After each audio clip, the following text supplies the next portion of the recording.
The subject of all the videos in this chapter is going to be walls. So I thought it would be good for us to take a high-level look at walls before we start on any specific topic. Let's begin the discussion with a reminder of how walls fit into the overall Revit element hierarchy. At the top of the hierarchy, we have categories. There are many categories, including walls, and they are responsible for making elements behave in ways consistent with their real-life namesakes.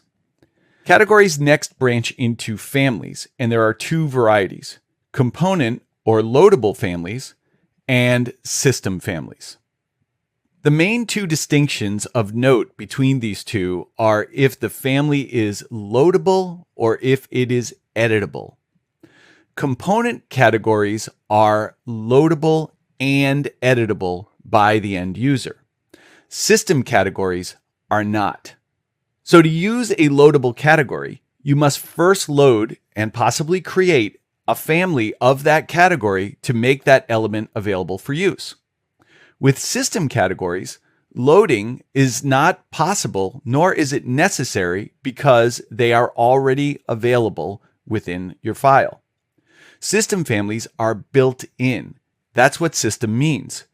Walls are system families, and this means that all of the wall families that you have available to you are already built into every project and available for your use. But what about the subject of editability? When I say that you cannot edit a system family, when I say that system families are not editable, what we're really talking about is just at the family level. At the type level, you can always edit. So every kind of family, both system and non-system families, can have user customizable types. And we frequently do this. Consider the typical process of edit type, then duplicate to make a custom version of the type. This can be done for both component categories like doors, fixtures, and furnishings, and we can do it for system categories like roofs, floors, and of course, walls. So to be clear, walls are system families, and this means that we can't edit the wall families themselves, but we can and often do edit the wall types. So when folks talk about different kinds of walls like stud walls, brick walls, or block walls, what they're really talking about are different types of a wall family, and specifically in these examples, the wall family called basic wall. So just how many wall families do we have at our disposal? There are only three. The first is the basic wall. This is a simple assembly of layered construction where you have one or more layers of material sandwiched together. If you look at that wall in either floor plan or in section, you'd see essentially the same thing. The same set of layers would be running in both directions. That's why they're called a basic wall. The structure is basic in the sense that it's the same material throughout, regardless of how you slice it. The next family is the stacked wall. It's slightly more complicated because it contains two or more basic walls literally stacked on top of each other vertically. So if you slice it in plan, you're going to see the structure of whichever basic wall you happen to be slicing through. But if you slice it in section, you're going to see the entire stack.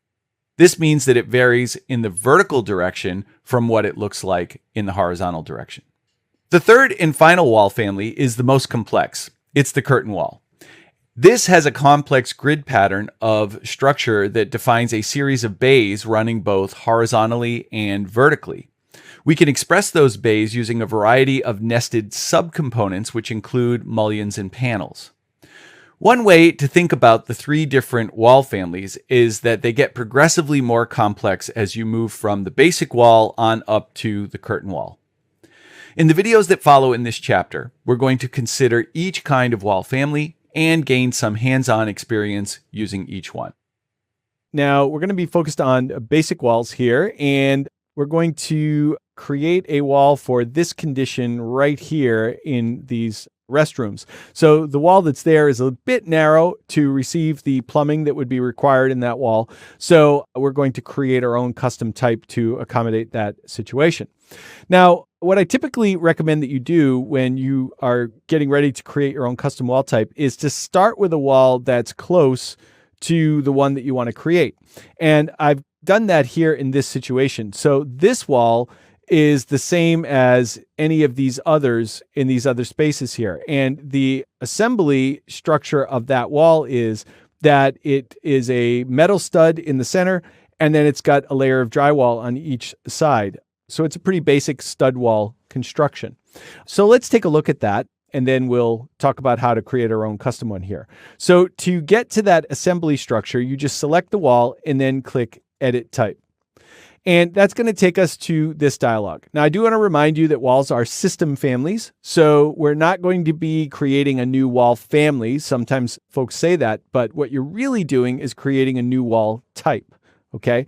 Now, this is super important. The absolute first thing that you want to do here is remember to click Duplicate. If you don't, you will be changing the interior partition type that you have selected there. And when we finish, lots of walls in my model will get really thick. Okay, so we don't want that to happen. So the very first step is to click Duplicate, and then I'm going to give this a good descriptive name. So I'm just simply going to call this plumbing wall for this example and click OK. Now I'm going to click this Edit button here next to Structure, and this is where we can see the assembly structure of this wall type. Okay, so a few things about this dialog. First of all, mine might be wider on screen than yours is. This dialog is resizable. So if yours is really narrow like that, you want to stretch it out so that you can read each of these columns. In addition to that, there's a preview down here at the bottom. And if you click to open that up, then it gives you this little thumbnail preview over on the side, and that can be helpful while you're working here as well. Now, you've got two different thumbnails you can choose from, a floor plan or a section.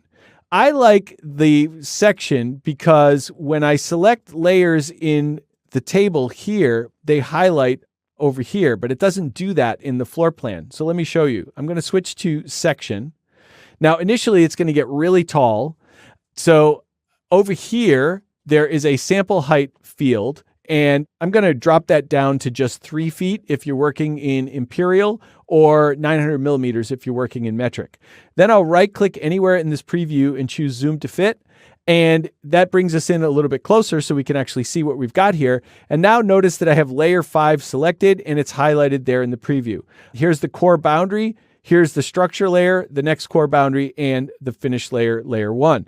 So I just like that a little bit better. I think it's a more interactive experience. And so that's what I recommend, is to work in the section preview.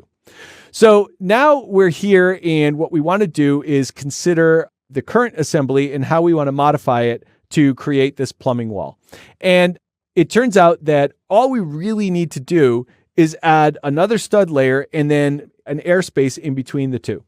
Now, let's talk about the way these layers work here. Notice that there's a green line here in the preview.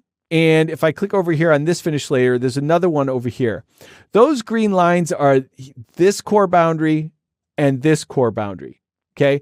And those are always 0 in thickness. So they're not really layers. What they are is the boundary between the core and the finish. So that means you can think of the wall assembly as being in 3 zones. You've got the core, which is like the structural part of the wall. And then you've got the potential for a finish on either side. Okay. This particular wall has 1 layer in each of those zones. Now, any one of those zones can have more than 1 layer. And in fact, the finish zones, you can remove layers. So you could have no layers in the finish zone, but you can't remove the last layer in the core. Okay. So the core must contain at least 1 layer, but all the others are optional. Okay. But you can have as many layers as you want within each of these zones. So what we're going to do is select layer 3, the core, the structural layer, and then click Insert 2 times. That's going to create 2 more structural layers in that core zone. So notice that they're between the boundary and the boundary.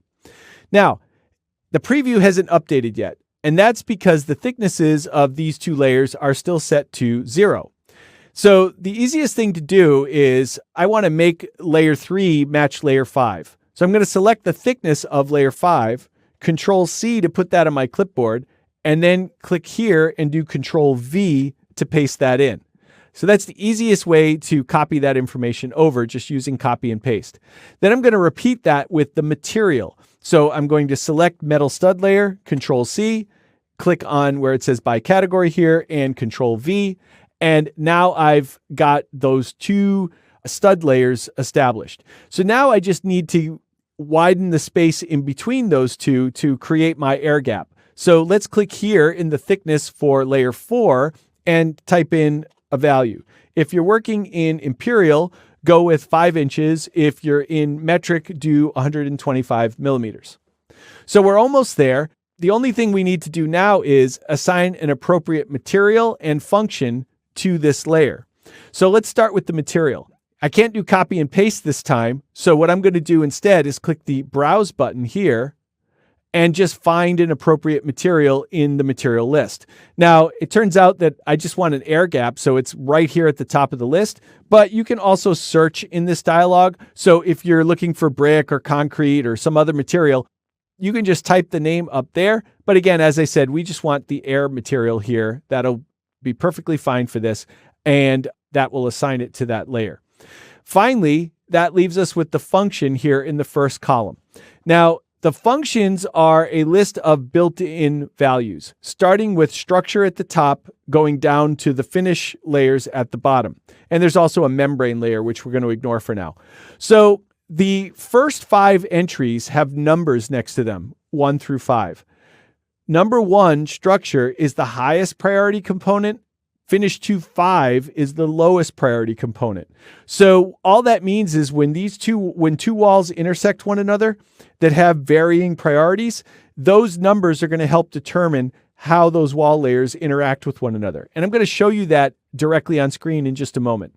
So for the time being, let's choose thermal air layer, priority number 3, and let's OK, and then OK again. Now, the only change we're going to see here in this view is the wall is going to get thicker.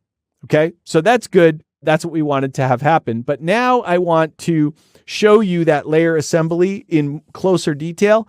And rather than try and do that here in this floor plan, I'm going to use this callout that I've placed at the top of the intersection here for that purpose. So select the callout, right click, and choose Go to View. And now we're zoomed in on just that intersection. But we want to turn the level of detail from coarse to either medium or fine. So there's a little pop-up down here. I'm going to choose medium. And now we're seeing the layer assembly on both of those walls.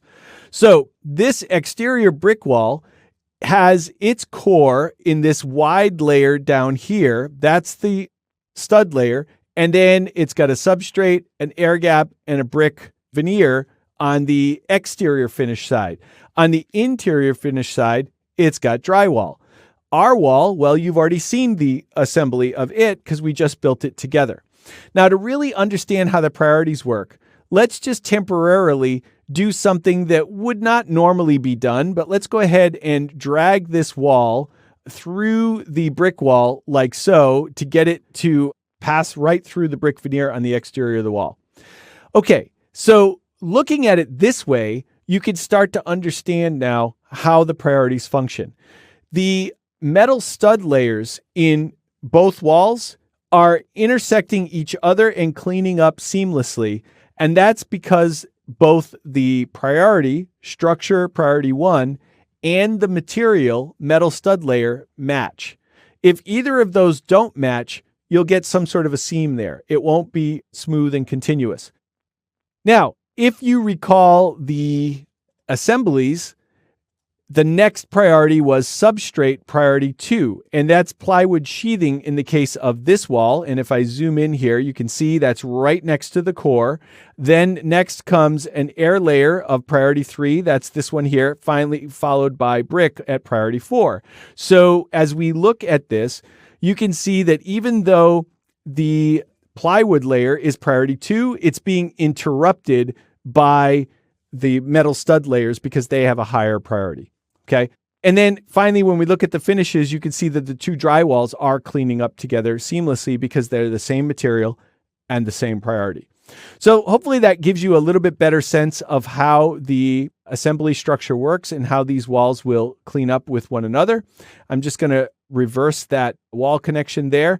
And feel free to explore further in this file on some of the other assemblies, or try your hand at creating your own custom wall type.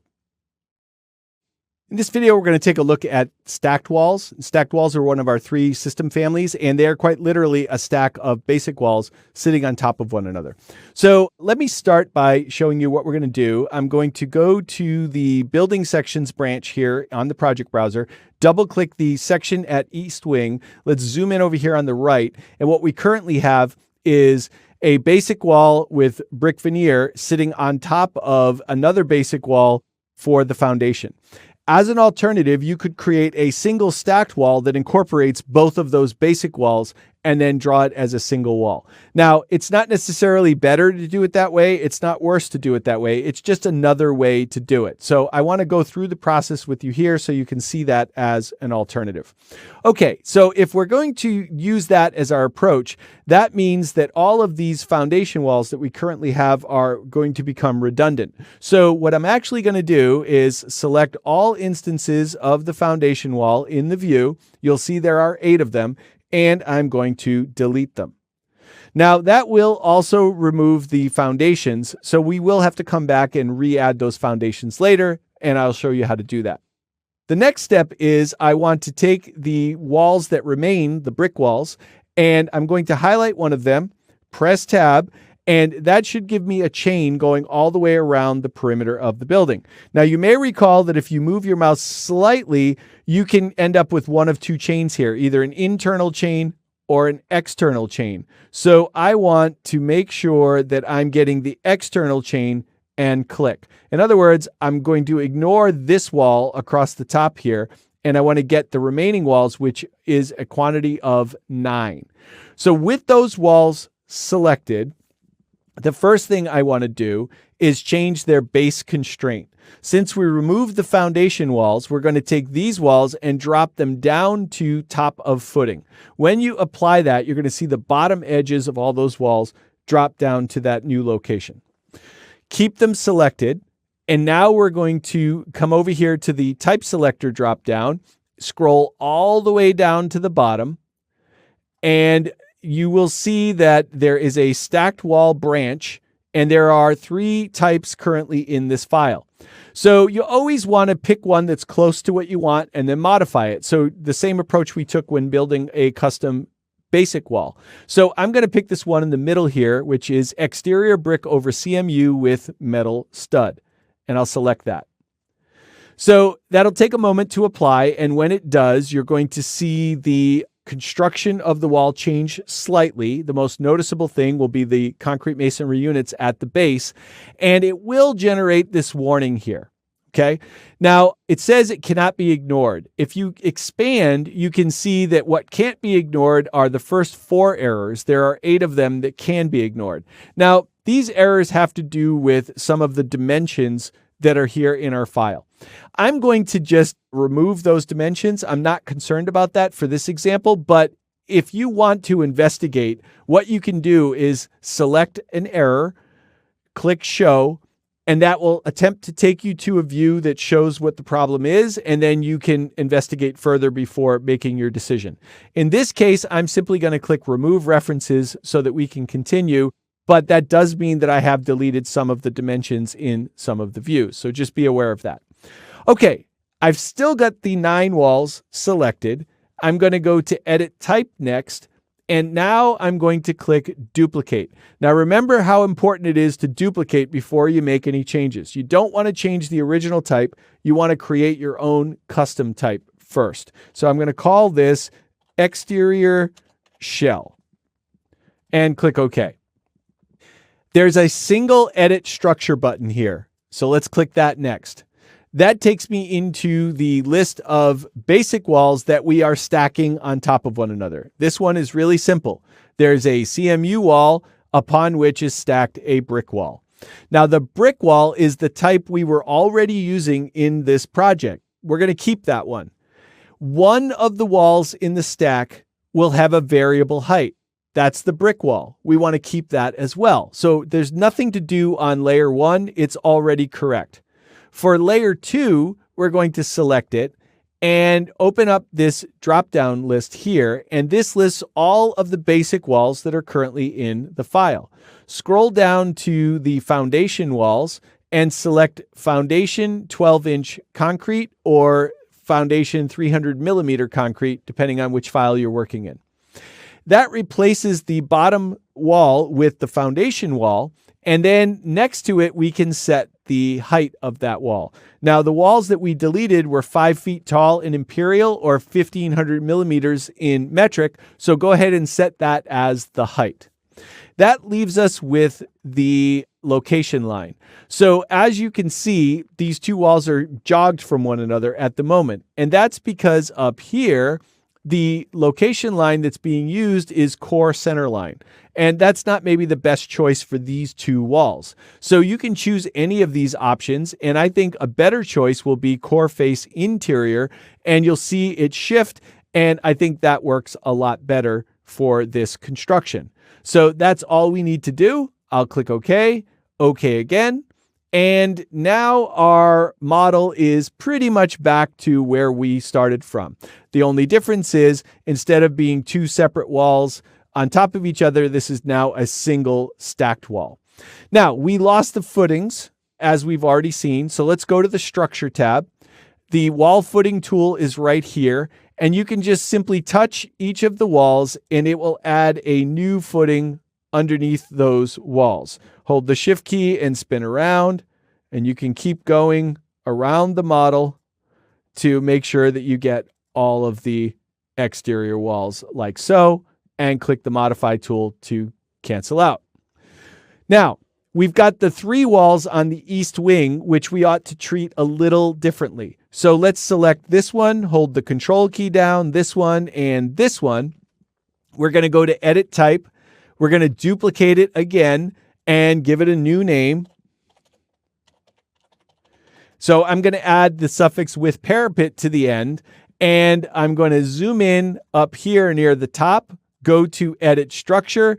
We're going to click the Insert button to add another layer. What that did was it split that top wall into 2 pieces, and it just duplicated the one that was already there. So at the moment, we have 2 brick on metal stud walls sitting on top of each other.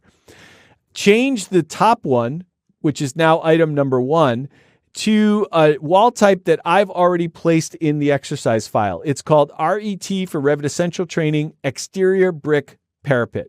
And notice that that has brick on both sides with a parapet cap on the top. Now, the height is a little large for a parapet. Let's drop that down to 2 feet imperial or 600 millimeters in metric. And then finally, that leaves the location line. Now, this offset feature here controls the whole wall. So if you shift it to something else to fix the parapet, you'll mess up the foundation. So instead, you can use the offset field here and apply an offset to just this wall.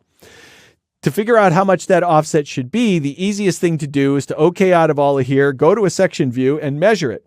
I did that already, and the value that we want in imperial is 2 3/8 of an inch. And if you're working in metric, it is 57.5 millimeters.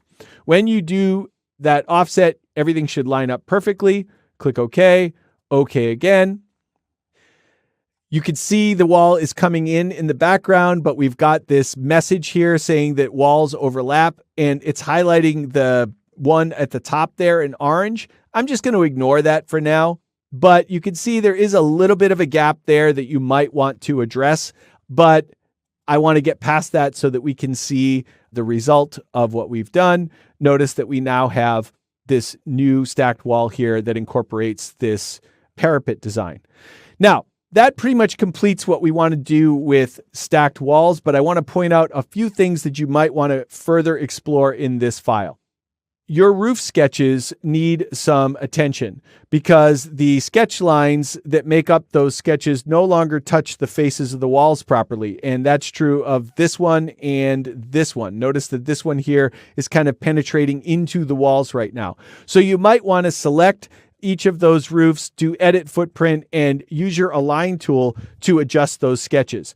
You'll want to do something similar with the ceilings because many of the ceiling objects need adjustment, and you might need to do the same thing with the floors. So that's all because we didn't start with the stacked wall. We had a basic wall first and we swapped it out with a stacked wall. So just as a matter of best practice going forward, if you decide to use stacked walls, you might want to incorporate them early to avoid having to redo a lot of this, to make these kinds of adjustments to the model. But it's not wrong to do it after like we've done. It just means that there will be some areas of the model that require some additional attention, and I'll let you explore that now.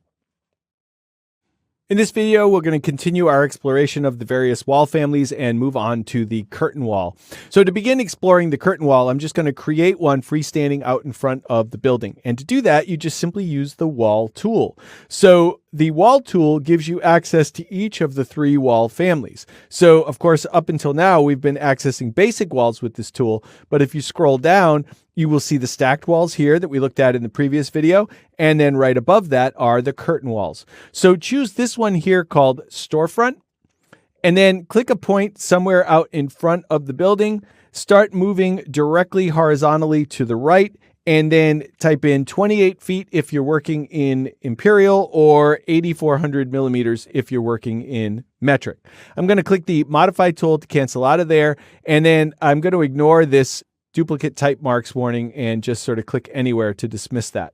Now, let's zoom in closely on this curtain wall and let's investigate a few of its behaviors. So as you can see, this wall is a little bit more complex than, say, a basic wall would be. Well, the first thing I want you to do is move your mouse nearby, and if you highlight the center line of the curtain wall, it will highlight the curtain wall itself. And that's how you could select it by that dashed line and move it around, delete it, copy it, what have you. Now, if you click away from it and then move back again, if you get near one of the divisions, you should see a little perpendicular line marking where that division is. That's called a curtain wall grid. So curtain wall grids are used to subdivide the curtain wall's mass into bays. Now, sitting on top of that grid is a curtain wall mullion. So if you just move slightly, you should be able to highlight that little rectangle. In fact, right next to that here and here are also curtain wall mullions. Those are just running horizontally down at the base of the curtain wall.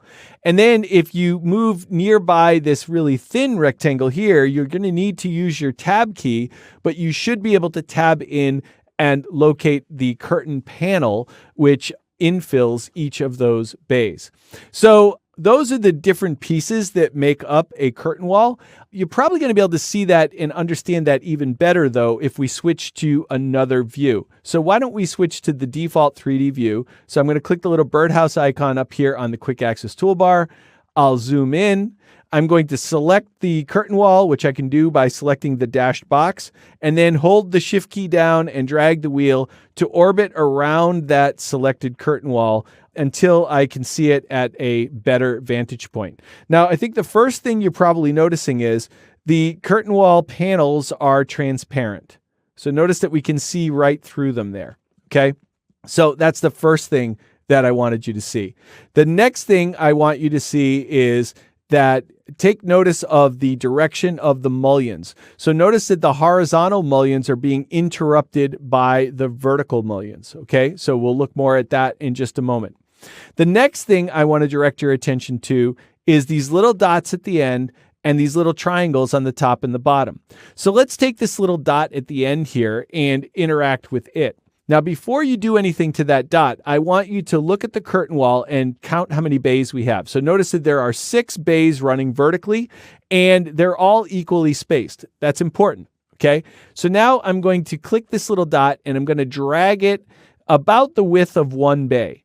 And what you're going to see is that it now has 7 bays running vertically, and they're still all equally spaced. Now, if you missed that, try dragging it back the other way, and you should be down to 5 bays, possibly 6, depending on how far you dragged it.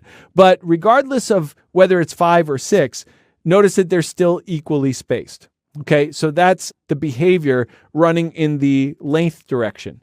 Well, what about the height? I'm not going to use this one at the bottom. I'm going to focus on the one at the top instead. And what you see is that we currently have a tall bay with a short bay up on top of it. If you grab this little triangle and start to stretch it, you'll still have a tall bay with a short bay. It's just that the short bay now is a little bit less short. It's a little taller. I'm going to keep stretching that and keep stretching it. And at some point, it will be tall enough that we can add a new tall bay. So what the curtain wall will do is it will add in another tall bay of the same size as the one at the bottom, and then the leftover just gets applied to the top. So it's similar to what we saw running laterally, but not exactly the same, because in the vertical direction, we're repeating a fixed distance, but in the horizontal direction, we're keeping the bays equally spaced. Okay. So now that we've seen some of the behaviors of this curtain wall, let's keep it selected and come over here and click Edit Type. Now, you can position this window on screen so that you can still see the curtain wall in the background. And what we're going to do is talk about some of these settings that are in here. Okay. So the first one I want to point out is this one called Automatically Embed. I'm going to show you that in just a few moments. Okay. So just make a mental note that that is a setting that's there and it's currently checked on. And you can certainly read the tooltip here, which explains how it behaves. Right beneath that is Curtain Panel. It's currently set to System Panel Glazed. Now, we can tell that that's the case because we can see right through the curtain wall. Well, notice that you can actually open this up and choose something else, like System Panel Solid. If I click Apply, notice that now all those panels are solid and we no longer can see through them. Okay. Right beneath that is Join Condition, and it says Vertical Grid is Continuous. Well, we talked about that already. Notice there's other choices like Horizontal Grid Continuous. And if I click Apply, notice that it reversed the direction, and now the horizontal bays predominate over the vertical ones. If we scroll down a little bit, we've got Vertical Grid and Horizontal Grid. Well, we already saw the behavior of both of these interactively, but now you can hopefully start to understand why they behave the way they do. Notice that the vertical grid is using a maximum spacing of 5 feet.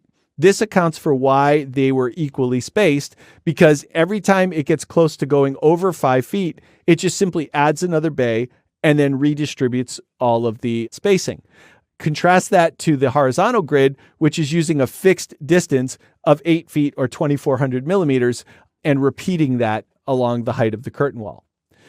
As we scroll down a little further, you've got your mullion settings.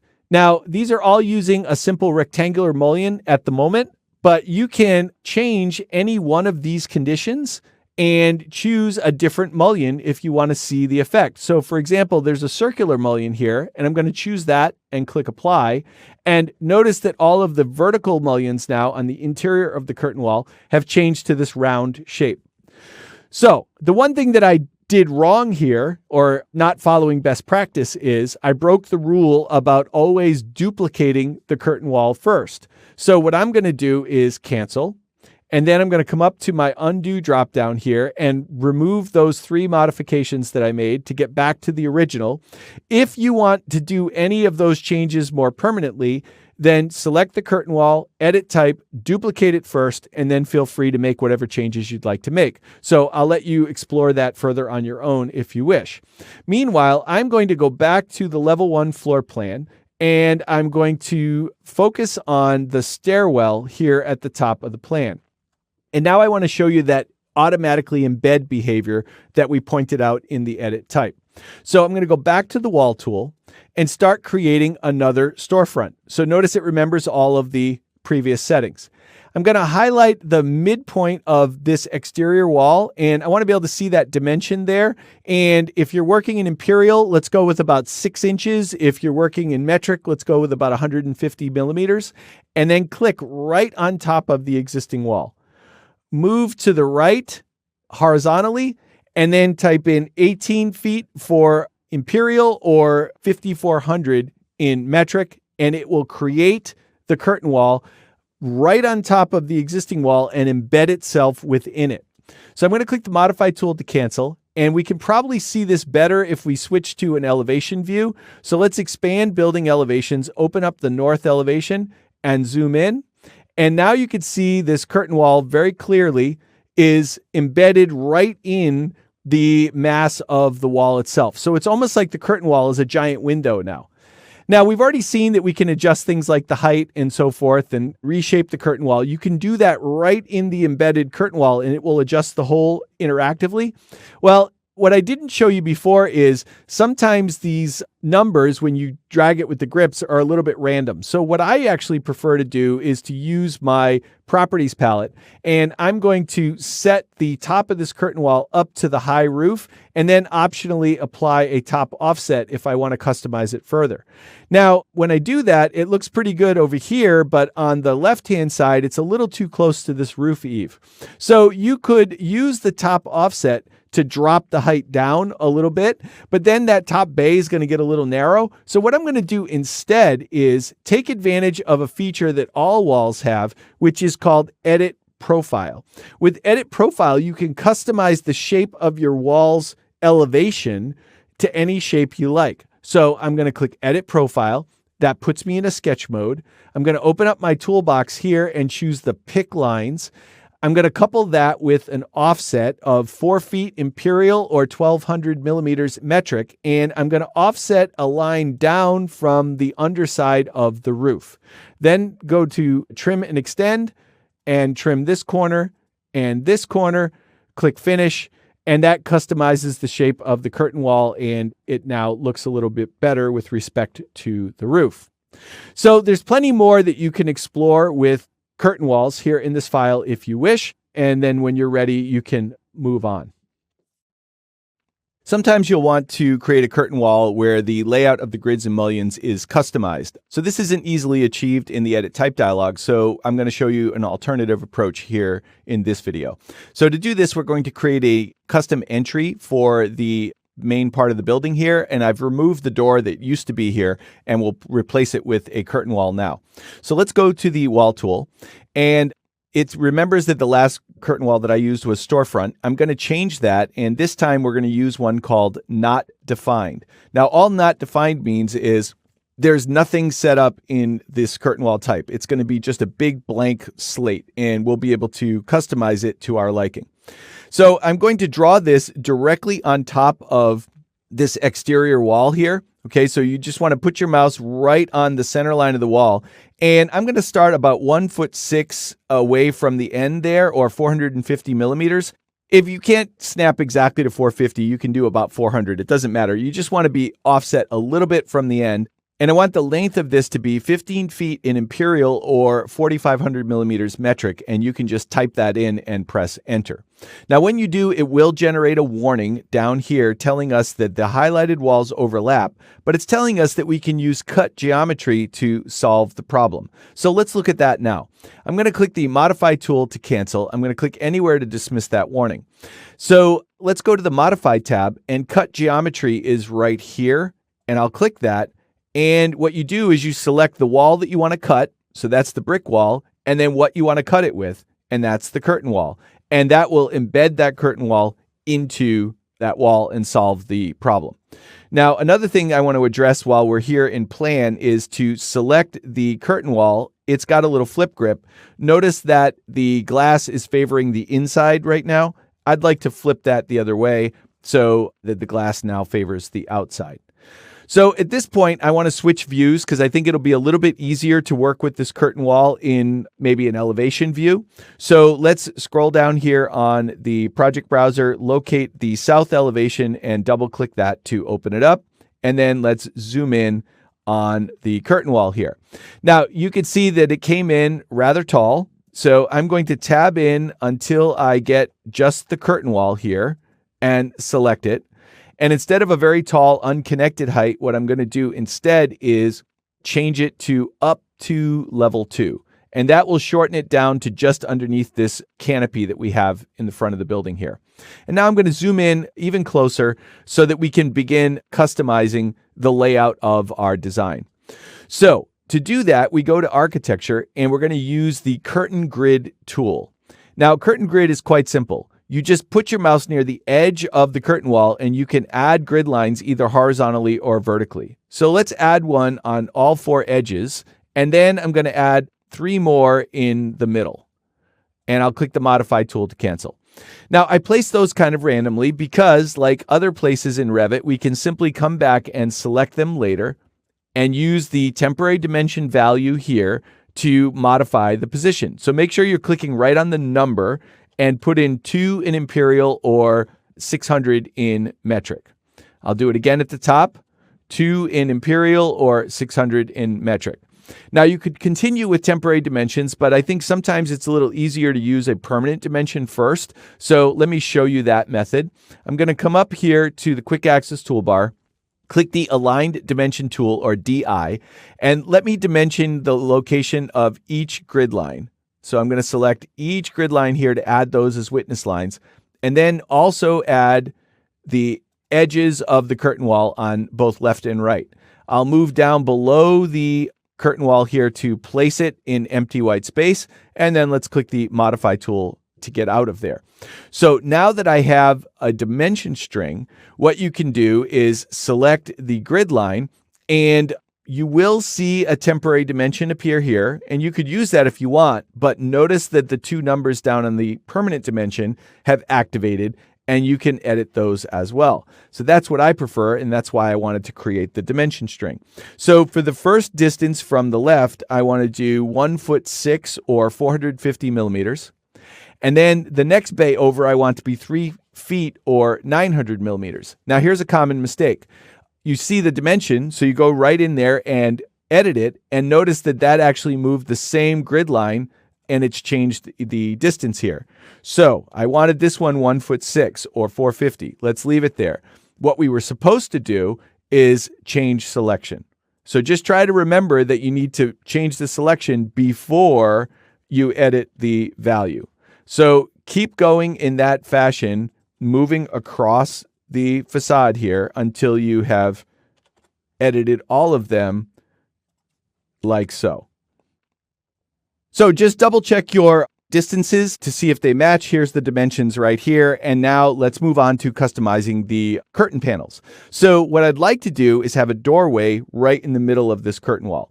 So your first instinct might be to just simply go to the door tool. And while that would work fine if you were placing a door in the brick wall, notice that if you try and move over here to the curtain wall, it won't allow you to do that.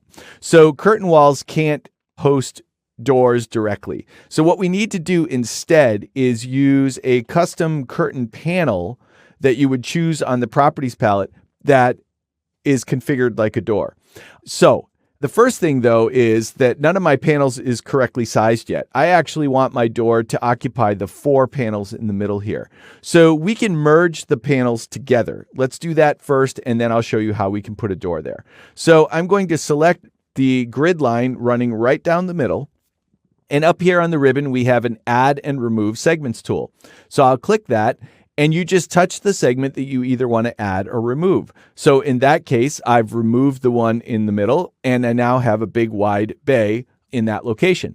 If you want to reverse that, you can select the grid line, use Add and Remove Segments again, click the invisible segment, it will come back, and now you're back to having 2 bays. So that's how that tool works. So now that we understand that, let's go back to Add Remove Segments. Let's remove this one and this one. That merges both of those bays. Let's take this one here, add remove segments, and that gives us the final bay that we wanted for the doorway. Put your mouse near the edge, tab, continue to tab until it highlights that middle bay. Click to select it. And I've preloaded a curtain wall storefront door panel here. So you can choose that off the list, and it will put this custom curtain panel door in that location.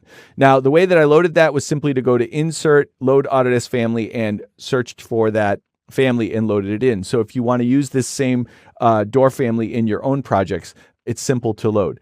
Now, if we look at it back in the floor plan, notice that it does have a door swing and it is categorized as a door. So it's going to behave like a door. It's just that the process of getting it into the curtain wall is a little more involved than just simply using the door tool.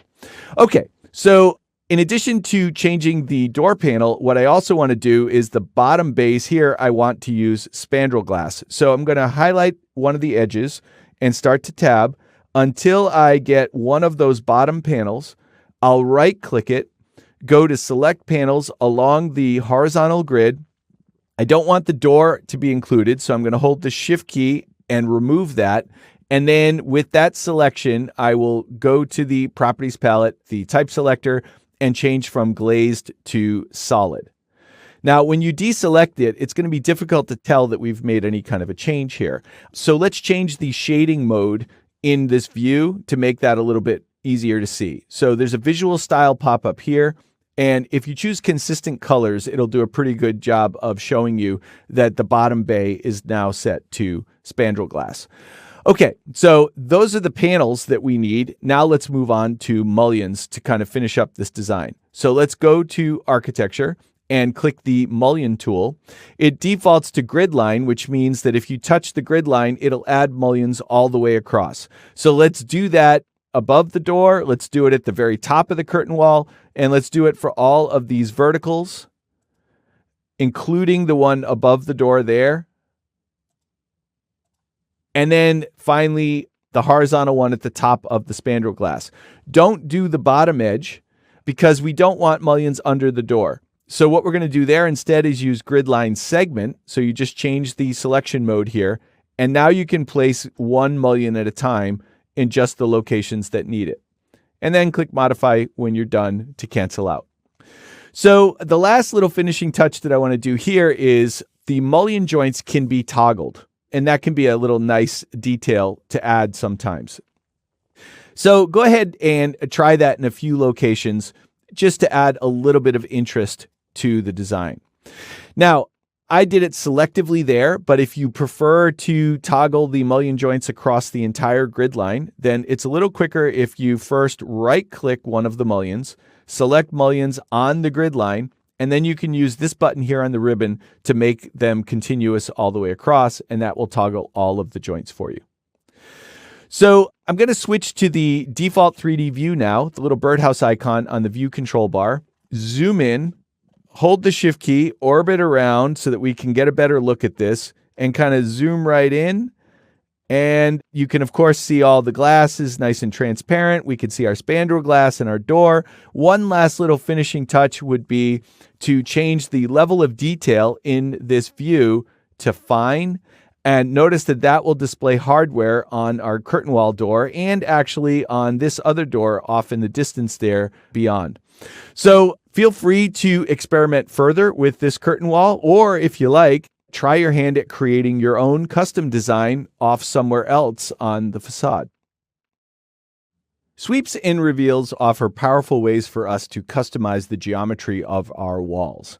With a sweep, you are adding geometry to your wall, to the mass of the wall, and with the reveal, you're cutting away from the mass of the wall. Now, in both cases, you're going to use a profile family to determine the shape of the geometry that's going to be either added or removed from the wall. And then the wall itself essentially becomes the path of the sweep or reveal. Now, there are many different shapes included with the software. These are called profile families, and you can even make your own custom profile families if you need a custom shape.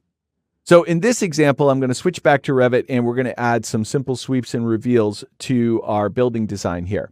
So what I'd like to start with is a brick soldier course along our brick walls here.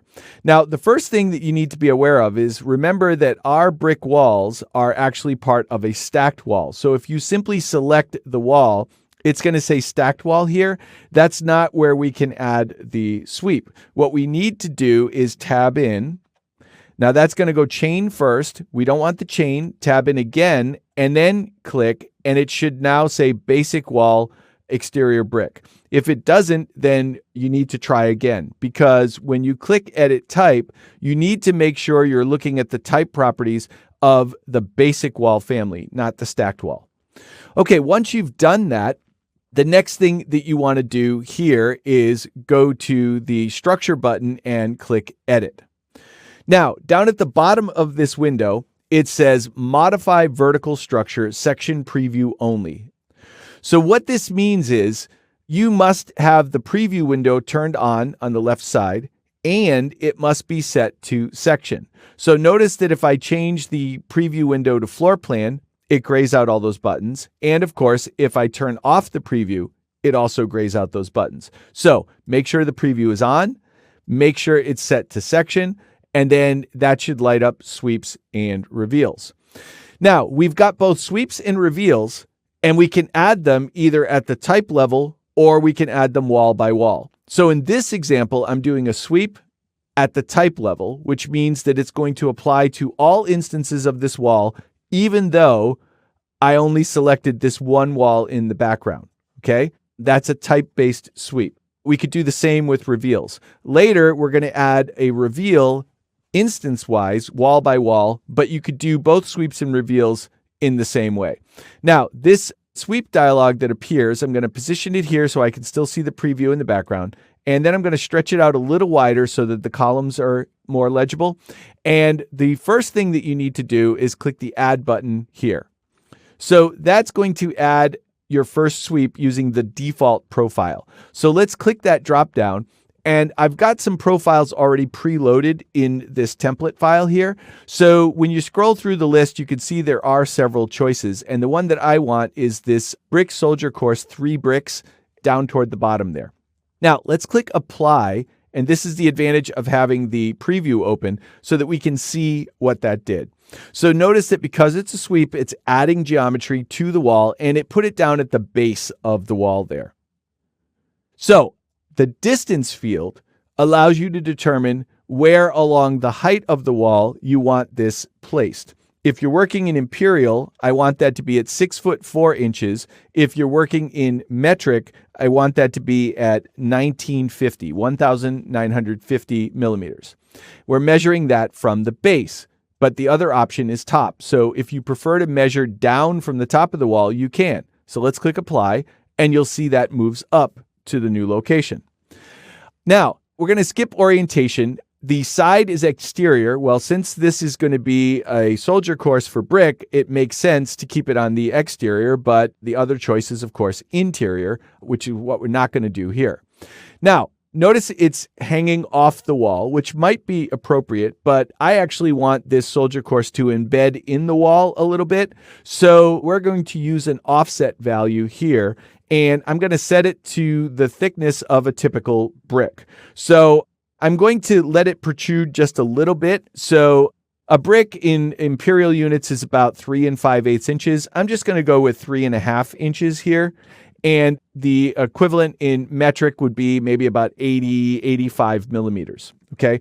The trouble is, if you put in that number and you click Apply, it'll actually push it away from the wall. So make sure this number is negative and then try again, and that will embed it in. Okay. So the last thing that I want to look at right here is to assign a material to it. So if I click where it says by category here and I click this small browse button, that takes us to the material browser, and you can search up at the top for soldier, and it should find a soldier course material right here. Click OK, and then let's do OK again, one more time, and again, and now you should see that soldier course has been added not only to the wall that we have selected, but notice that it repeats all the way around the entire building. Now, notice that it's being interrupted by the windows there, and I don't really care for the way that that looks. So what I'm going to do is keep that wall selected, go right back to Edit Type, go back to Edit Structure, go back to Sweeps, and if you check this cuttable option right here and then OK out of all of this, that will rectify it. Okay. So I wanted you to see what it looked like when cuttable wasn't checked first before we enabled that. So that is a type-based sweep. Now that works great, except that unfortunately we have an instance of this wall up here, which doesn't really need to have that soldier course. So it's pretty simple to deal with this one. You simply select it, edit the type, duplicate it, give this a name like no soldier, click OK, edit it, go to sweeps, and you can remove the sweep and then OK all of that.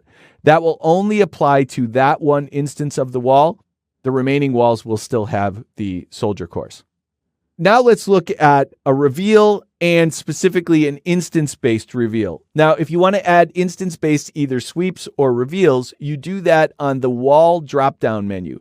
So here you could add a sweep, and here you could add a reveal. So since we've already done sweeps at the type level, I'm going to just do reveals here at the instance level. And to keep this simple, I'm going to accept the defaults. So if you want to change the shape of the reveal, you could choose edit type, you could duplicate, and you could pick a different profile. Okay, I'm going to accept the default one and simply go right to selecting a wall here. If I click modify and show you the result, notice that it has carved out that shape from the wall. Now, an interesting thing about instance-based sweeps and reveals is they can run either horizontally or vertically. So over here, there is a toggle switch to vertical, and I could make a vertical reveal like so. Now, if you want to create a second one, you can click the restart here, and then you can add another one. Restart, and you can add another one. So that's how you could stay in the command and add as many reveals as you like. So feel free to experiment further with both sweeps and reveals. I do want to point out that there was already a sweep in this file. If we look at this parapet wall that we used in an earlier video, notice that there is a concrete cap on the top of that wall. If you edit this type and edit its assembly, you will see that that is actually a sweep. So you might want to explore that in a little more detail as well.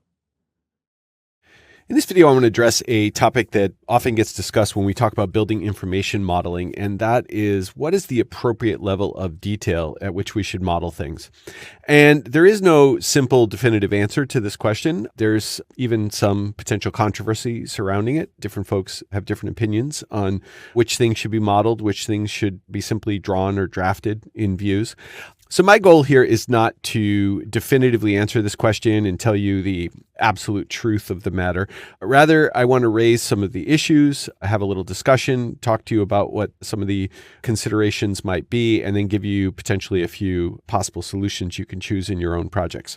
So I've got a few examples queued up here for us to have this discussion. And I'm going to start with this 3D model here. I'm going to actually spin it around to this side of the building here and zoom in just a little bit. And in the last video, we did sweeps and reveals. And so you may recall that we were able to create these reveal elements that would carve into the surface of the wall geometry. So if I zoom in a little bit here and just kind of move my mouse so it's not highlighting the wall there, you can see that those reveals are definitely carving away from the brick and kind of creating a little architectural detail. I would consider that to be an appropriate use of the reveal tool, given the scale of that architectural detail. However, right next to this one and this one, there's this other item right here. I'm going to use my tab key to select it. That item right there, and it looks like a single bold line at this level of zoom. But in fact, if I select that, it turns out that that is yet another reveal, and the name of it kind of gives a clue as to what its function is. It is one called brick joint. Now I'm going to zoom in really close on that item, and it's really difficult to tell that that is in fact a reveal even when you zoom in really close. You would probably need to turn on the thin lines and then zoom in significantly closer in order to begin to understand that that is in fact a reveal. So my question to you is this an appropriate use of modeled geometry? You could argue that for control joints and expansion joints that they are literally gaps in the wall material, and so therefore we should model them as such. And so one school of thought is to use a reveal for this purpose. However, what I'm going to argue a little bit to the contrary here, particularly when thin lines is toggled off, which you know my thoughts on that, I prefer to leave thin lines off most of the time. We're not really getting the sense that that is actually any kind of a reveal. And in fact, if anything, it might be giving us an inaccurate effect. And that might be easier to see in an elevation that I've prepared for this purpose. So what I'm going to do is come over here to elevations, and I've got one that I've called reveals, and we're just going to open that up. And then there is a zoom command that we haven't looked at previously that allows us to zoom the screen to match the scale of the view. So if you're working in the imperial file, we're in 1/4 inch equals a foot. If you're in the metric file, it's 1:50. And if you come over here to the navigation bar and look at the zoom flyout, there's a tool here called zoom sheet size. And the keyboard shortcut for that is ZS. So when you choose that command and then be very careful not to roll your wheel, what you've got now is an on-screen rendition of what this view will look like to scale. And it's very accurate, especially when you consider today's high resolution monitors. So if you look at this one here on the left and this one running horizontally, at this scale, there's enough detail where we can make out that architectural detail. We can see that that is a feature of the wall. However, if we look at that one to the right, you can see that in this view and at this scale, it really just looks like a big bold line. Okay, so it's actually the boldest thing on the elevation and taking on more prominence than maybe a control joint or an expansion joint really ought to have. Okay, so I would argue that in this case, it may be considered correct for the purposes of the 3D model, perhaps, or something like that, but it's really not serving us well in other views for our construction documents. And so I think a lot of times with building information modeling, that's exactly the challenge, is you're trying to balance the needs of different uses of your BIM, and you need to strike that balance and find out where that is. Again, it's not a one-size-fits-all answer for everyone. I'm just raising the issues here, and I want to share with you some possible solutions. So one possible solution is what I have right here. This is a drafting line.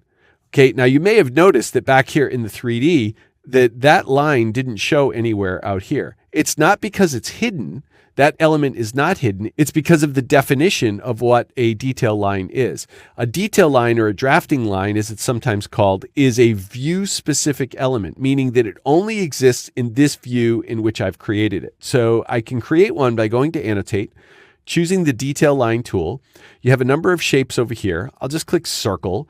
Now, thin lines is the default, but you can choose any line style that you want. And I'll just sort of draw this thing anywhere, like maybe right here. Now I'm going to cancel out of there. I'm going to select it. And as I said, you can choose any line style you want. So I could make it medium. I could make it wide. Okay. And you'll see that it changes the rendition of that line. But if we go back to 3D, we don't see a circle there.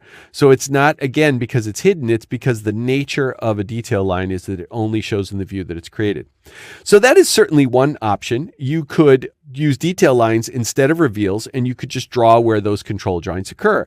But now that's sort of the extreme the other way, because now you're only representing the control and detail joints here in this elevation, but they won't appear anywhere else in your BIM. If that's all your goal is to be able to call them out in elevation, then that would solve the problem. So is there any other solution? Is it either model it with too much model detail or detail it with something that's not adequate to represent it in multiple views? No, there is another option, and that is using a model line. Okay, so a model line is kind of exactly what it sounds like. It is line work similar to the drafted line, except that it's considered part of the model. So let me demonstrate that to you. I'm going to go to Architecture, and I will click the Model Line tool right here. And you can already tell that it's a little different because now it's asking us for a work plane.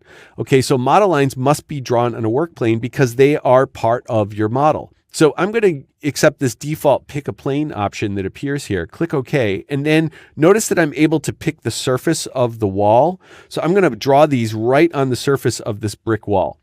Now, I'll just do a circle once again, just so you can see very clearly what this is. And then let's click Modify. Now, it came in this greenish color because it's using this style called lines. And let's just leave that for now. But I just want to show you the difference. Notice that here in 3D, I am seeing that green circle. Okay, so that's the difference between a model line versus a drafted line. The model line is part of your model. So what we could do is we could go to model lines, and then we could draw these lines right along the brick joints here, like so. And then once I've drawn one, I could copy it at whatever spacing I want the joints to have. And I just sort of did them randomly there. I ended up right in this window. So maybe move that over a little bit. But you get the idea here is you could draw these and then they would be part of the model. They'd be part of the elevation. So it's a good kind of compromise solution, sort of somewhere in between, and it doesn't overpower the graphics of the view. Right now I've got it set to that green color, but if we change that to say medium lines or thin lines, notice the difference between this one set to medium lines and that reveal, okay? It's not suddenly the boldest thing on the elevation. It's got an appropriate level of weight to it so that it conveys what it needs to convey without overpowering the elevation. Okay, so I would suggest that there are situations like this where you might want to consider doing something like that, using a model line as a sort of compromise solution. And I'm going to point out to you two more examples of where this is frequently done. Here, I've got a couple families. Now, this one, I just sort of sketched it on the view just to show you the concept, but this is just a flush door. But sitting on top of it, I have added these model lines to represent a louver there. And the idea is that you could build a three-dimensional louver with all the louver blades and all the little details, but do you really need all that detail to convey that there's a louver in that door? I can't answer that for you. That's something that each person has to decide for their own project. But I would argue that in a lot of cases, what I've got here would be adequate. Now, what I would do differently is I would put that right inside the family. And we have an example right here. This is an out-of-the-box window family. And you'll notice that there are these muntin bars dividing the lights into 4 panes there. Those are, if you zoom in close enough, those are just simple model lines representing those muntin bars.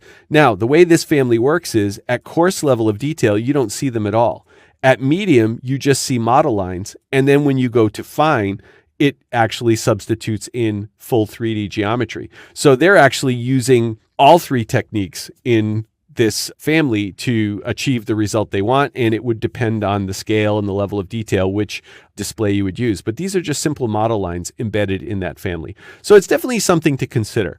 So the next time you find yourself in a situation where you're trying to decide, should I model it, should I not model it? Now, hopefully you have a better understanding of the issues and a few different potential solutions that you could use to achieve the result that you need. In this video, I want to talk a little bit about the slanted wall property of walls. Now, slanted walls are not a special kind of wall. It's just a property of walls. So I've got this empty view here where we can do some sketching and just play around. And to do that, we're just going to go to the wall tool. So type WA or click the button. And if you scroll down here on the properties palette, we'll accept all the defaults except for the cross section. This is where we can make walls slanted. So there are 3 choices: vertical, slanted, and tapered. We're going to do slanted in this video. We'll consider tapered in another video. And that makes a property appear beneath the cross section called angle from vertical. And you can see that that can either be positive or negative. So put whatever angle you want in here. I'm going to use 10 degrees.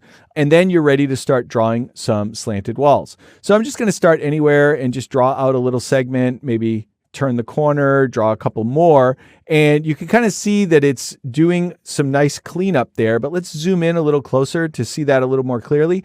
Notice that there are actually 3 lines. So the 2 bold lines are where we're slicing through the wall, but then the wall slopes away from us down to the ground, okay? And so you're kind of seeing that sort of battered base down there at the bottom. Let's say you wanted to change something about this wall, like change the angle or something. Well, like any wall, you can't change the properties while you're in an active chain. So just press escape once. That breaks the chain, keeps you in the command, and allows you access to the properties palette where you can make changes like choosing a different angle. So I'm going to put in 20 degrees there. And now I want to start back up where I left off. And this can be a little tricky if you don't know the trick here. So I'm going to start right at this endpoint, which seems logical to me, and I'm going to pull this out and create it. But notice that it did a horrible job there with the cleanup. Well, we're going to come back and fix that a little bit later. There's a real easy solution, but let's just continue. If you continue and draw your next segment and your next segment, it should work just fine. Now, in some cases, depending on where you click, you might generate an error here. It's working pretty well for me right now, but I have had occasions where it says can't join the wall and it kind of breaks your chain. Just try again and pick up where you left off. Now I'm going to press escape one time here, and I want to show you the trick to connecting to this wall and getting it to join automatically. Instead of the endpoints or the midpoints or any of those, you're looking for this little dashed box. And it's a little counterintuitive because it doesn't seem to be in any kind of logical location. But if you click when that dash box is highlighted and then draw, it will do a nice clean joint. So let me click the modify tool to cancel out of there. And I'm going to zoom out a little bit. And those were several straight slanted walls. But if you go back to the wall tool, you can draw all of the different shapes. So we could do a circular slanted wall, or we could even do an elliptical slanted wall. Okay. And the result of both of those is they'll kind of be like truncated cones. Okay. And we'll see that in a few minutes when we go to 3D. You can do arcs. It works the same way as straight lines. You're just simply picking 2 points and then setting the radius. And in fact, it will even snap to tangents if you pay attention as you're drawing it there. So a variety of different shapes are possible. And other than the fact that it's slanted, it's going to behave a lot like the standard wall tool as you would expect. Now, what if you come in and draw other walls intersecting these? Well, I could leave these slanted, but that'll just complicate things a little bit. So what I'm going to do is switch back to a vertical cross section, and I'll zoom in over here. And again, this is where you need to know the trick. Like you might be tempted to try and snap to something here and expect it to join up, but it's not actually going to do that. And again, even if you did something like this, it's probably not going to work. So what you want to do is look for that dash box again. And if you click that, that's when it will properly join up with the existing wall. Okay. Now, if you draw all the way through, it should be no problem. And that is true with curved walls usually, but sometimes you can see that it's not going to respect that. And it really has to do with what angle it's at. Okay. So sometimes I'll get it to intersect and other times not. So now that I have some of these situations where it's intersecting properly and others where it's not, what can we do about that? Well, I'm going to zoom in over here and consider that first corner where we changed angle and we had a problem. The solution to this is trim and extend to corner. This is going to do a great job cleaning up this intersection. So I just simply select the first wall and the second wall, and it will create the mitered condition for me. Now, on that basis, you may be thinking that over here, we could do trim and extend single element, pick this wall, and then extend this, but that really doesn't seem to have any impact at all. Okay. I'm not really sure why that is, but the trim and extend T conditions don't really do anything, but trim and extend a corner works wonderfully. So my solution is a little bit of a workaround, but what you do is you take this one and you trim it to this one. Now that's going to generate a warning, can't join these. I'll unjoin the elements, but then I'll just work my way from left to right here and join it to each of the remaining walls. And when you do, you should eventually get to a nice clean intersection. I could do the same thing with this curve. Select the curve, select this, and then I could take the curve and extend it back to the other curve, and that will clean that up. Should even work with the ellipse, and you can clean that up. So in cases where you have these intersections that are not behaving properly, that's what you can start to do. If you needed this to go through, you can pull it back through again. And then this is where you get a little frustrated because you're like, well, now what? It's still not cleaning up. Well, in cases like that, I split the wall. So I'm going to split it at a point, and I'm going to go to trim and extend and start with this one and trim it to here. Then I'm going to take this one and also trim it to there. Then finally, I'll take this one and trim it to there. And you've got a split now between this wall and this wall, but you've got a proper intersection. Now, I'm sure you're anxious to see what this looks like in 3D. So let me go up here to the default 3D view, and we can start to spin this around and see what it's looking like here in the 3D view. Don't let this trouble you here. That's just the crop box of my view is truncating the shape, but I could just extend that like so. Okay, so that is a little bit about just sketching the basic slanted walls. Now, if you want to understand this a little bit more scientifically, I've got a couple other views in here to help out with that. So let's go to this floor plan called 02 Angles and Dimensions. It's a little cluttered because it's got an underlay to the floor below showing. So let's scroll down to the underlay properties here and set it to none.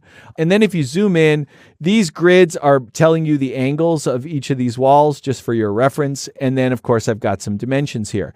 Now the dimensions between the grids are consistent at 10 feet or 3,000 millimeters, but as you can see, the distances between the walls vary. I've got a section cut running through here as well, and I'm going to open that up. And it's just trigonometry. If you take a measurement of the wall itself, so I'm going to tab to that face and that face, there's the thickness of the wall. So this wall in the imperial file is a generic 8-inch wall, and its thickness is 8 inches parallel to the wall. That means if we measure it parallel to the ground instead, there's a really thin little triangle there, and naturally the distance you measure there is going to vary because of the nature of triangles. And then the more acute the angle, the more dramatic that difference will be.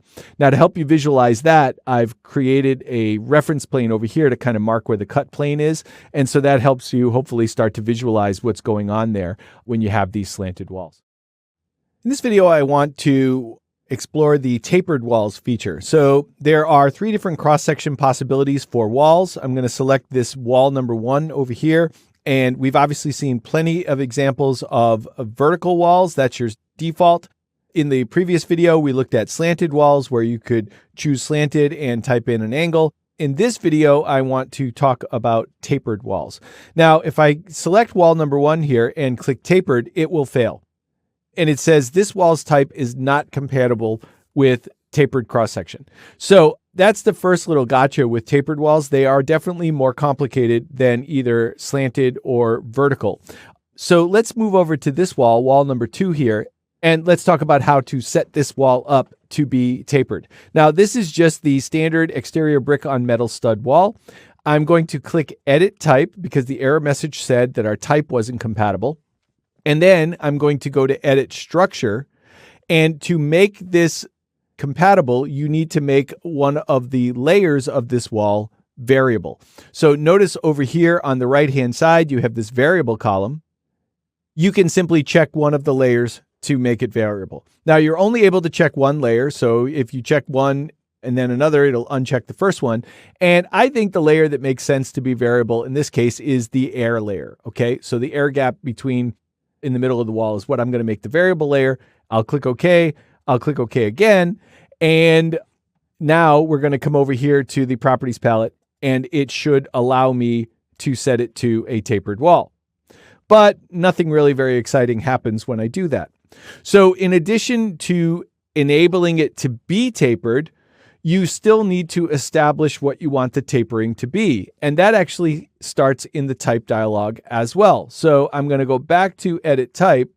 And now that I have enabled a variable layer, that will make these cross-section definition properties available here. And I have an exterior angle, an interior angle, and the width measured at property.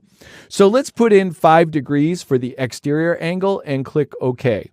And then finally, we will be seeing some results here with this wall. And notice that it kind of kicks the bottom edge out at 5 degrees.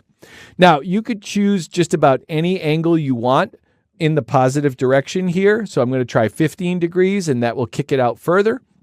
If you try to go in the negative direction, this is where you will run into some challenges if you don't understand what's happening. So when I try to do -5 degrees, it says it would cause a degenerate or intersect. And so in other words, it doesn't work mathematically. Now, why is that exactly? Well, let's keep the wall selected. Let's go to Edit Type, and currently, the thermal air layer is only 3 inches wide in the imperial file and 76 millimeters in the metric file. So it's very slight, which means that it only allows for a small amount of variance. And the reason for that is because this width measured at parameter now comes into play.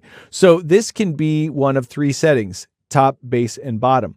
If you wanted to change this to base or bottom, it might impact the wall and change the way it behaves, but I suspect we would still have very few angles that would work here. In fact, the only real angle that's going to work here in the negative direction is -1. If I click that, you can start to see why. Here is, measured at top, the 3 inches or 76 millimeters. But down here at the bottom, notice that that air gap is now down to a very slight distance, which is almost 0. When it goes past 0, that's when it fails. So really, with this air gap only being that small, you really can't taper any further than 1 degree in the negative direction.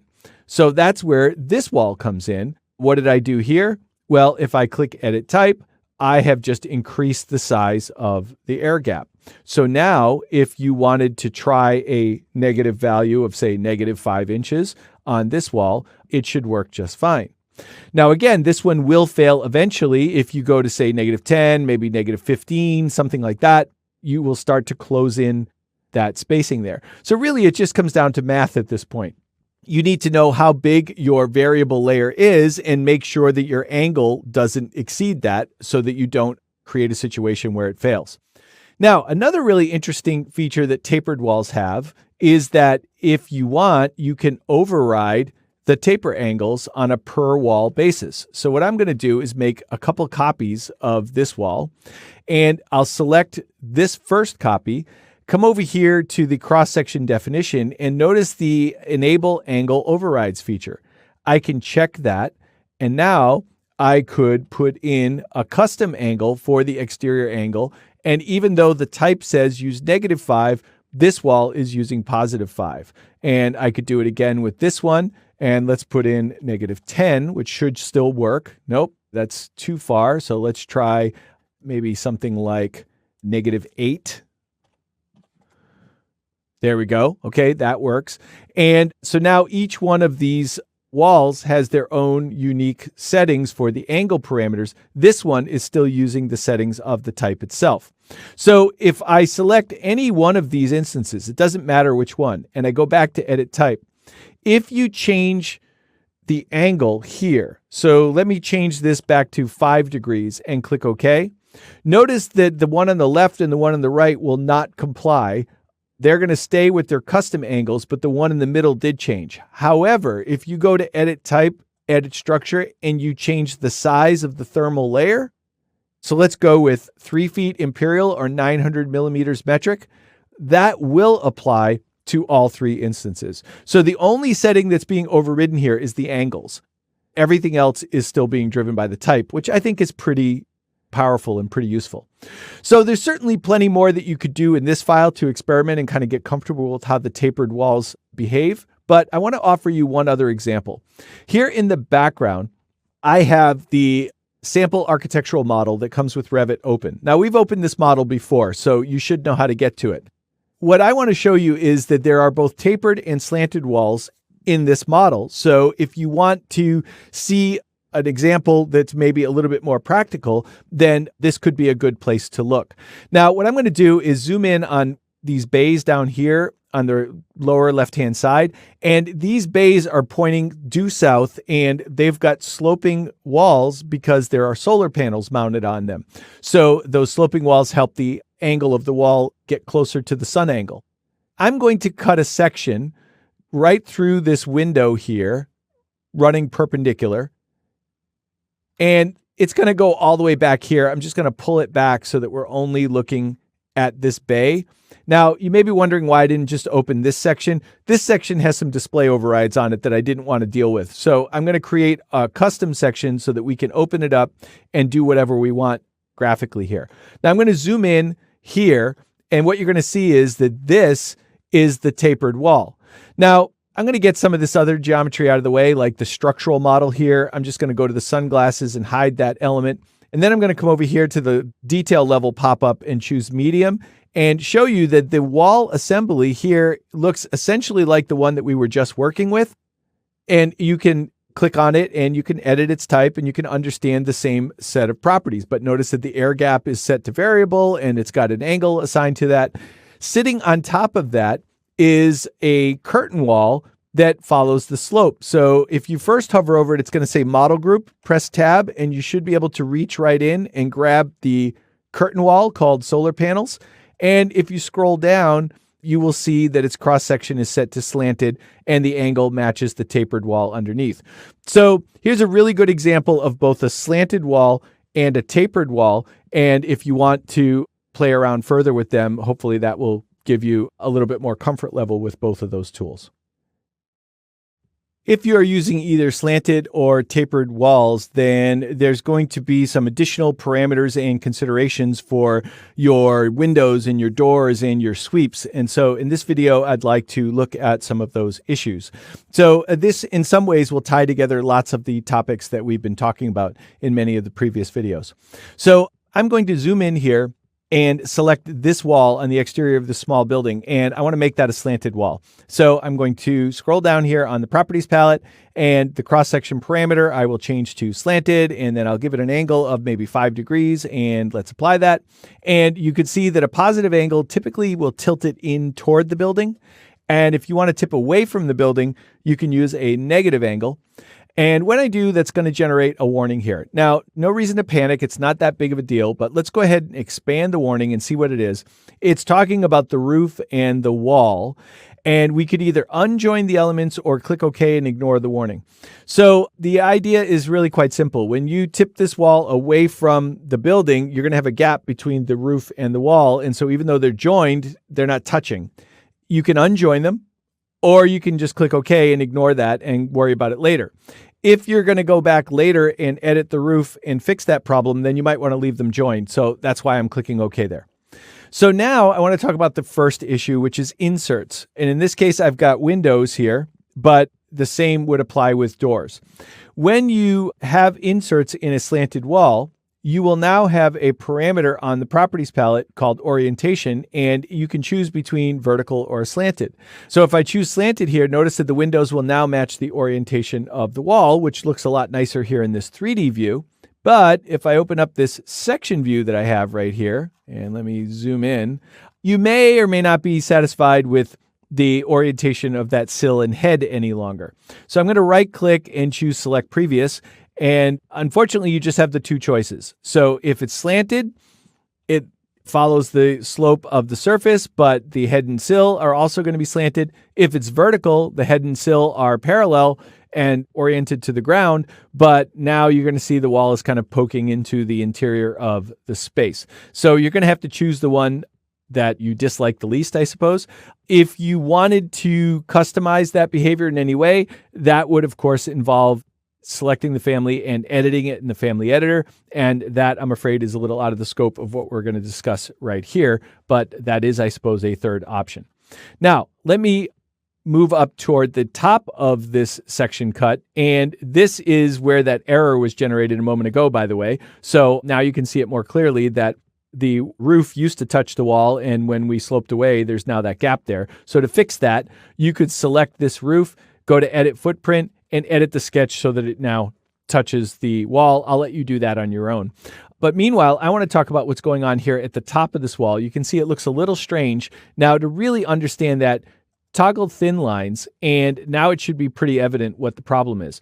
What we've actually got there is that parapet cap is a sweep, and that sweep is following the angle of the wall, but notice that the wall itself is being truncated parallel to the level. So it's a little interesting that we're getting those two different behaviors there, but that is what we're dealing with. So how do we fix that? Well, I'm going to zoom back out a little bit and select the wall, and sweeps happen in the type, right? So I'm going to go to edit type, but notice that this is a stacked wall. So you can't get to the sweep properties from the stacked walls type. So you need to cancel this. And what we're going to do instead is get to the basic wall type that's inside the stacked wall. Well, it turns out you can get there just by hovering over the stacked wall, pressing tab. That's going to do a chain of walls. Press tab again, and now you're reaching right into the stacked wall and selecting the basic wall that's inside, the parapet wall in this case. And now if we go to edit type, you'll be able to edit structure, and we have access to the sweeps button. Now, if you watch the video on sweeps, you know that the only way this button is lit up is if you have the preview open, which I do, and if you have the view set to section, which I do. So make sure both of those things before you get to the sweeps button, and then you click that. And finally, we have our orientation parameter here, which we can change to parallel to the ground. Now we have to click OK, OK, OK. So we're pretty deep in there, several dialogues, but eventually you get back and now you can see that it looks much better here in the section view. However, if we go back to 3D, I'm not really satisfied with the connection between these two walls here and here. What I'd really like it to do is to look like that, where it does a nice mitered condition. Now, how are we going to achieve that? Well, first, let me explain to you why this is occurring. So if you select this wall, you should be able to tab in and get to just the sweep that's inside of that wall. So it's going to take a couple tabs, and then there's a little dot right here. And it turns out that you can actually drag that dot to pull that sweep back from that intersection. I'm going to repeat that over here by tabbing and clicking that little dot and pulling that away. And then if I deselect everything, now you can kind of see what the problem is. For whatever reason, the plane at the top of this wall is a little bit lower than the one at this wall. Now, to my mind, the easiest solution is the Align tool, right? So I'm going to go to Align, and I'm going to highlight this face and press Tab to get the top face, click it, and then I'm going to click this one, and nothing happens.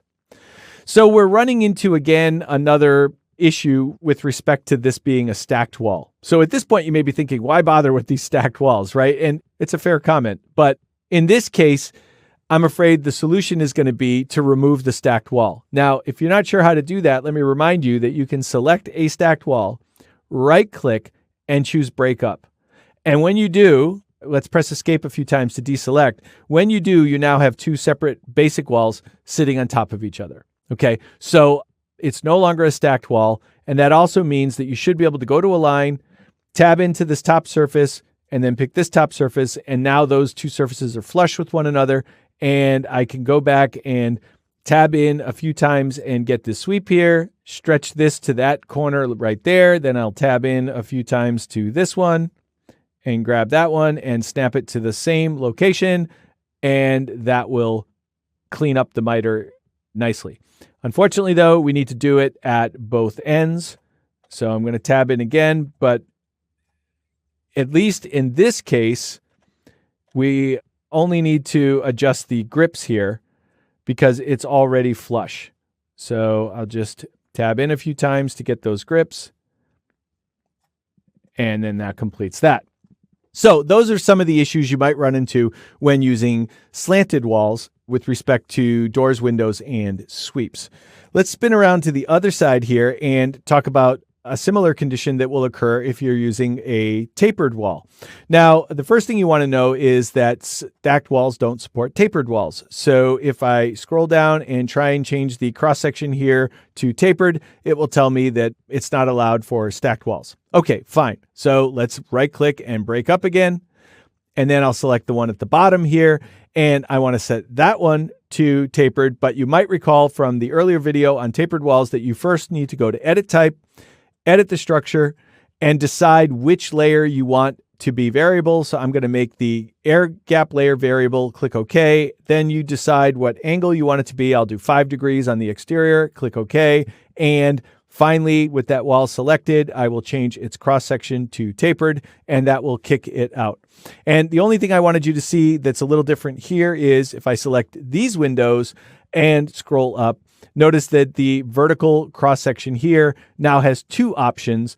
It can either be slant along interior or slant along exterior, but otherwise it will behave in a similar way that we saw with slanted walls. So if you're using either slanted or tapered walls, these are some things you might run into with respect to the other geometry that participates with those walls. Feel free to experiment further here to get a better sense for how all this functions. Architectural design frequently makes use of repetitive elements. And when you have such elements in Revit, you can use a tool called groups to help you manage them. So to demonstrate, I'm going to be working with this 2-bedroom apartment unit layout here. And what I want to do is group it so that we can make multiple copies of it. And the advantage of grouping something first is that if you then come back and make a modification to one of the instances of that group, that modification will apply to all instances. So it just becomes a very useful way for you to manage those repetitive design elements. So let's go ahead and get started here by making a selection of everything that we see on screen. So I'm going to start down here at the bottom right-hand corner and drag a crossing selection around all of the geometry. Now, just to verify, you should see a quantity of 115 over here on the properties palette. Okay, so there are 115 elements in my selection. So now I'm going to go to the Create Group button here on the ribbon, or you can type GP. Now, notice that the dialog that appears says create a model group and an attached detail group. Now, why is that? Well, let me just move this out of the way here. And what we have in our selection is model geometry, which includes categories like walls, doors, windows, rooms. But we also have detail geometry, which includes the room tags, the door tags, and the window tags, those little symbols with the text in them, right? Those are all what we call detailing. So those kinds of elements can't be together in the same group. So the way that Revit manages this is we have two groups, one containing each class of element. So for the model geometry, I'm just going to call that 2-bedroom unit.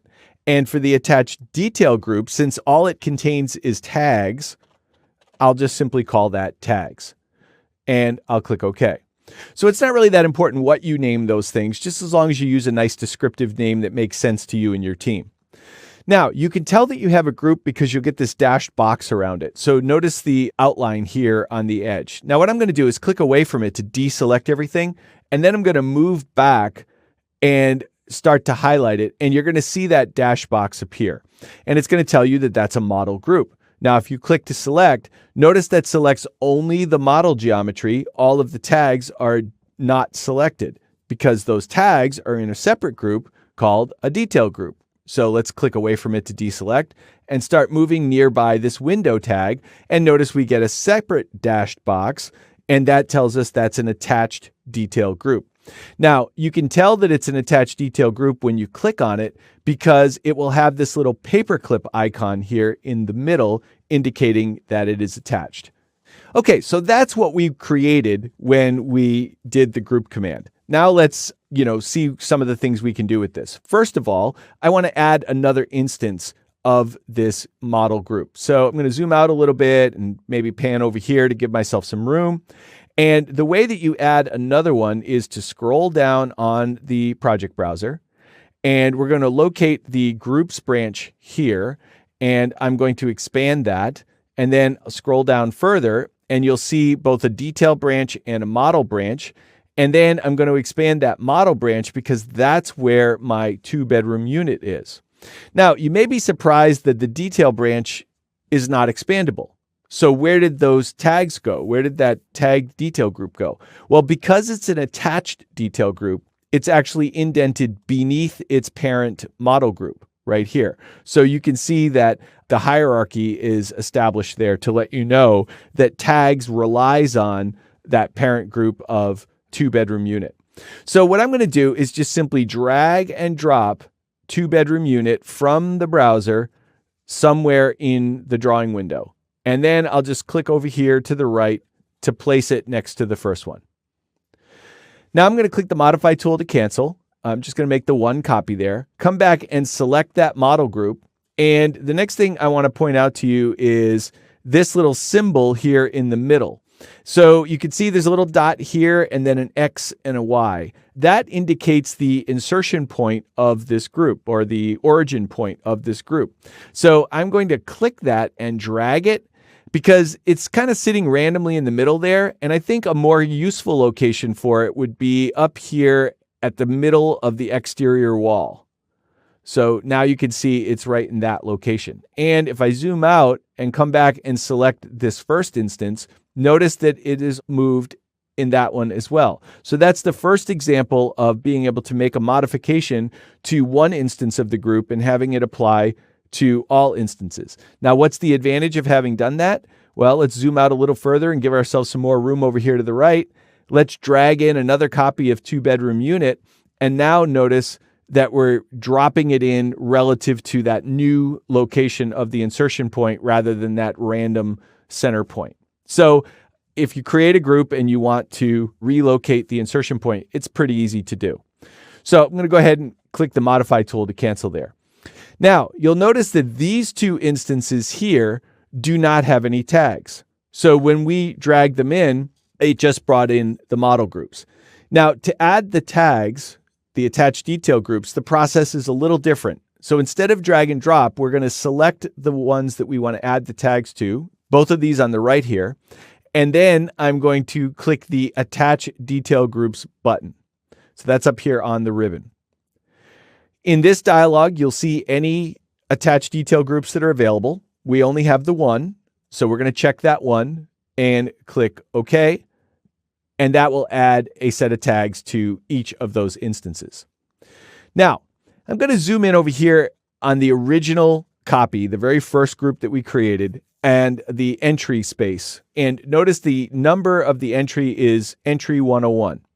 And the doors surrounding it are 1, 2, and 3. Okay, so just kind of make a mental note of that. Now we're going to move over here to the entry of the middle group, and notice that this is entry 110 with doors 14, 15, and 20. And then if I come over here, it's entry 133 with doors 26, 27, and 32. So what is that telling us there? Well, even though these are groups, the individual elements within the groups are seen as unique elements within your Revit model. So Revit doesn't just create some sort of amorphous element now called a group. It actually recognizes the presence of those individual doors, windows, rooms, walls, and so on inside the group. Now, you may be then wondering, well, why is this tag B and this one is also B over here for this window? Why didn't it work for the windows when it did for the doors and the rooms? Well, that's just simply a different kind of tag that we're using for the windows. So in the case of the windows, instead of asking the question, what is your number? It's asking the question, what kind of window are you?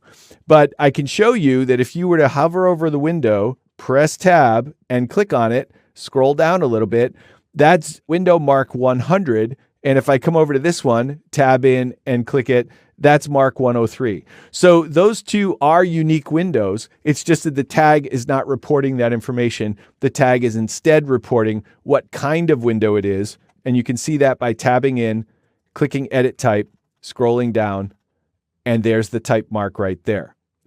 So that's what's going on with the different tags. So that's a nice benefit of the groups, is that even though these are in groups, each of the elements is considered a unique thing in your model.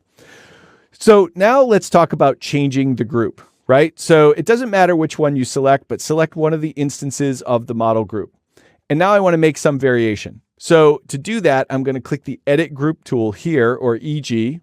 That tints the background of the screen in this yellow color and puts me in group edit mode. And what I can do here now is make some changes. Now I'm going to do a really simple change. I'm just going to select this window at the top, copy it down to the bedroom down below, click modify, and that's all I want to do. I'm going to click finish. When I do, I want you to watch the right and the left instance of the bedroom and see what happens. And notice that even though we were only editing the one in the middle, the two bedrooms on either side also got the window. That's what we're doing when we create groups. That's the benefit. That's the reason why you want to create groups. A change made to one is going to apply to all of them. Now, you may be wondering where the tag is. Well, remember, the tag is in a separate group.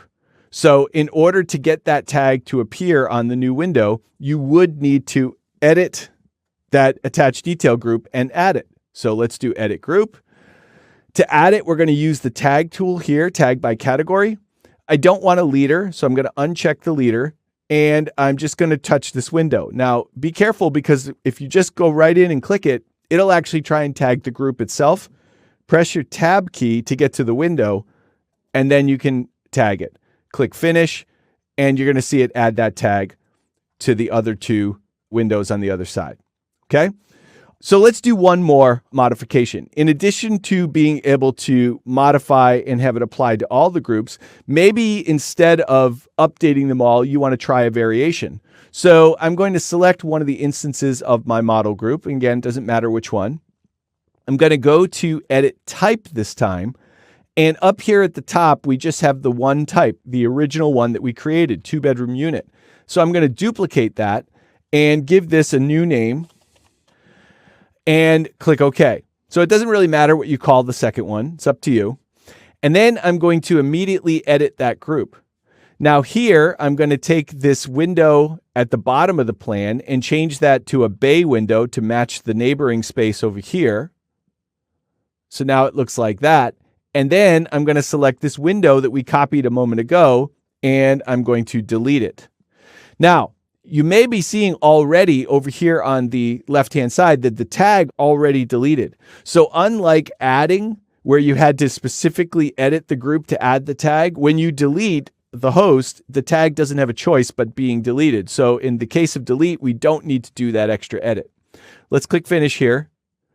And now notice that the changes do not apply to the other groups. And that's because this one is the one that I've called alternate windows, where this one is still the original. But now I could select one or both of these, and I could change them to the alternate one, and it will swap out in place. So that gives you a way to do variations. So if you want to have 2 or 3 different variations of each apartment unit, you can mix and match throughout your design. So I encourage you to experiment further here in this file and kind of get comfortable with the group functionality. We've really just scratched the surface, but there's just so many possibilities for this tool. And it is a really great tool to use for any repetitive elements that you might have throughout your design. Once you've created a group, it's a pretty easy matter to duplicate it a few times and create really an entire floor plan layout. So what I'm going to do here is take my 2-bedroom unit and make a few copies of it to create the entire floor plate for a condominium building here. So I'm going to zoom in just a touch here and select this instance of the model group. So this is the 2-bedroom unit down here. And the way that I'm going to make my copies is using the mirror tool. Now, Revit actually has 2 mirror tools. So if we look on the Modify tab, there is Mirror Pick Axis and Mirror Draw Axis. Now, we're going to do both of them, but I'm going to start with Mirror Pick Axis. MM is the shortcut. And the way this tool works is you simply select some element in the model that you want to use as the axis of reflection. And so for me, that's going to be this wall at the top of the plan here. And I'll click that. And after a moment or two, it will generate the copy of the model group and also generate a warning. Now, you want to be careful here if you want to actually read this warning, because if you click anywhere on screen, the warning will disappear. Okay, so these warnings down here in the corner with the yellow background, they disappear if you click anywhere. But what it's saying is that highlighted walls overlap. And then it goes on to tell you some of the consequences of that situation. But I'm going to just click anywhere now. And of course, you can see what I meant with the warning. It dismisses it. It also deselects the group here. And then I'm going to zoom in that situation. And even without all of the potential downsides that the warning was alerting us to, you can see it just doesn't look right. Okay, so it's clear that there's something going on here. So how do we fix this? Is there a solution? And it turns out that there is, and it's one of my favorite features of groups. So here's all you need to do. Hover over one of the model groups. It doesn't really matter which one. Press the Tab key, and that will jump to the next one. Press the Tab key again, and that will reach inside of the group and allow you to click and select the wall that's inside that group element. Once you've got it selected, you can either click this little icon right here, which says group member, or you can just simply press your delete key. Either way, that will exclude that item from one of the instances of the groups. Now, to show you that, what I'm going to do is temporarily pull these two apart. So I'm going to select the group here at the top. I'm going to go to my move command. I'm going to click anywhere to start, pull it up any random amount and click. That will generate another one of those warnings down at the bottom, which we can safely ignore. So let's just click anywhere to dismiss it. And notice the result of what we did was that the wall in one of the groups has been removed. So it literally removes that instance. Now, it still knows of that wall. So if you move your mouse near the edge of the group, it will highlight and you could see that wall ghosted in. And you could even tab in and select it and restore that element using this icon that we used to remove it in the first place. So that would be one option. The other option would be to just select the group and then choose Restore All Selected. Now, the caution with Restore All Selected is that restores everything you've excluded. So if you've excluded 2, 3, 4, 5 different elements, with Restore All, it brings them all back. Okay, where if you tab in, you can do them individually if you want to. Now, I'm going to undo once, twice to get that back again, but that is not only excluding an element from an instance of the group, but also how you would restore it. So now that we've done that, we've got half the plan taken care of. Let's zoom out here. And now we're going to look at the other mirror tool. Okay, so this time what I'd like you to do is select both model groups. So I'm using my control key there. And I want to also select the attached detail group on the one down at the bottom. So the easiest way to get to it is this window tag over here. Hold the control key and click it. So you should see 3 here for your selection. When I've got those 3 elements selected, we certainly could use mirror pick axis again because we happen to have this reference plane here in the middle of the screen, but I actually don't want to use that reference plane. What I want to do instead is show you the draw axis tool. Okay, so it's just another way to mirror. So we're going to do mirror draw axis or DM. And the way this works is you just simply click somewhere on screen. So I'll click right about here and then start pulling the mouse in the direction that you want your axis of reflection. So for us, that's going to be straight up vertically, and then just click anywhere to create that axis of reflection. So it's kind of like a virtual axis of reflection, and you'll see everything will mirror around that location.